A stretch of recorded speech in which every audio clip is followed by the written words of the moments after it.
In the workplace, there are many materials one comes in contact with that are classified as hazardous, meaning they are dangerous and sometimes can even be fatal. It is important to identify these materials and know their properties and risks. Batteries, such as the kind you'll find in a forklift truck, power generation station, or automobile, contain sulfuric acid, a hazardous material. Since all batteries have the potential to leak or spill acid, it is important to know what to do in case of an acid spill. This video will demonstrate how to properly clean up a battery acid spill in the workplace.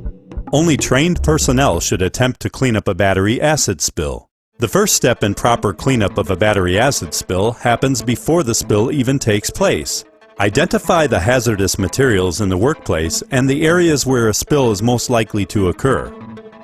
Second, place caution signs and make material safety data sheets available. Third, select employees to be trained as your spill response team. They will need to be equipped with proper personal protective equipment, acid spill absorber and neutralizer, and cleanup tools. Quick Cable offers a variety of acid spill cleanup kits for different size spills. Once you have the team selected, it is very important that they are properly trained to respond to an acid spill. Lastly, all employees that work in an area that is at risk for an acid spill should be trained on the potential hazards and procedures that should be followed in the event a spill actually takes place.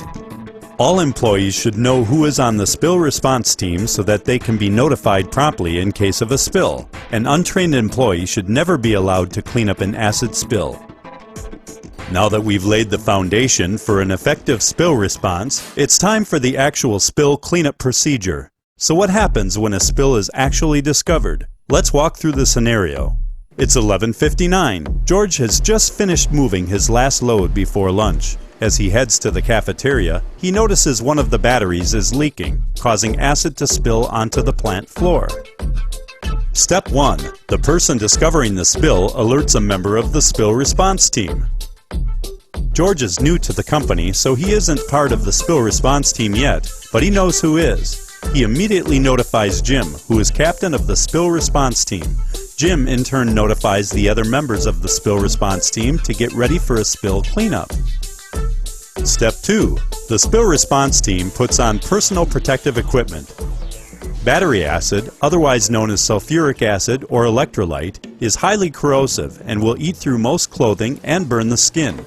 Wearing personal protective equipment will provide adequate protection during the acid spill cleanup and keep you in compliance with OSHA Code of Federal Regulation. Quick Cable personal protective wear kits include vinyl apron, shoe covers, splash-proof goggles, face shield, nitrile gloves, and an emergency eye wash bottle. Step 3. The spill response team identifies the specific material that is spilled. It's very important that the spilled material be correctly identified because the use of the wrong spill cleanup material can cause a chemical reaction much more dangerous than the actual spill itself. Analyze the surroundings around the spill and look for other factors that could have caused a liquid to appear in the spill area. It is better to allow a spill to stay on the floor than to misidentify the spilled material and begin throwing chemicals or absorbers on it that can cause an adverse reaction. In this case, Jim shows the other team members where the spill occurred, and, based on the location of the liquid and the absence of any other sources of liquid, it is clear that it's a battery acid spill. Step 4. After the spilled material has been identified, begin the containment process. Jim and the rest of the team open the Quick Cable battery acid spill kit and start to form a dam around the spilled material using Quick Cable's acid spill absorber and neutralizer. It's important to note that Quick Cable's acid spill absorber and neutralizer not only absorbs the battery acid, but neutralizes it as well. It is the only absorber on the market with color-changing properties to indicate when acid is present and when it is neutralized and safe to clean up. Okay, back to the spill. It's important to contain the spill so it doesn't spread to a larger surface area. Containment is the #1 priority when it comes to battery acid spills, even before removing or repairing the damaged battery from the spill site. Once the spill is adequately contained, Jim and the other members of the team cover the spill with acid spill absorber and neutralizer. Step 5. Let acid spill absorber and neutralizer sit for 5 minutes. Before Jim and the team start sweeping up the spill, it's important that they allow the acid spill absorber and neutralizer to neutralize the battery acid. Add more if it appears the spill isn't becoming neutralized. You will know the spill is neutralized by the absorber's color-changing properties.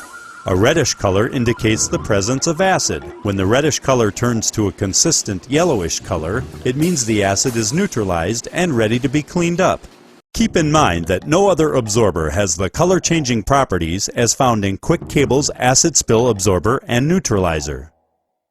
Step 6. Remove damaged battery from spill location. The method by which you remove the damaged battery from the spill area is dependent on the size of the battery involved. If it's a smaller SLI battery that's leaking, manual removal is recommended. Using a battery carrier, carefully lift battery from spill area to a spill containment pallet, or carefully place in a polyethylene bag. The spill containment pallet will allow the damaged battery to drain safely while clearing the spill area for cleaning. If a larger motive power battery is leaking, you will need to lift it using either a hoist, battery carrier, or forklift. Place damaged battery on spill containment pallet and set aside for repair or proper disposal. Step 7. Sweep up the absorber and dispose of properly.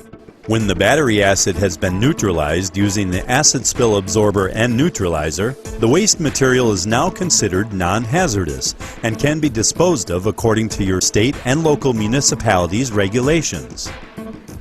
Finally, replace the absorbent and neutralizing materials that were used and decontaminate the personal protective equipment with a neutralizing wash cleaner, or, if necessary, replace with a new personal protective wear kit.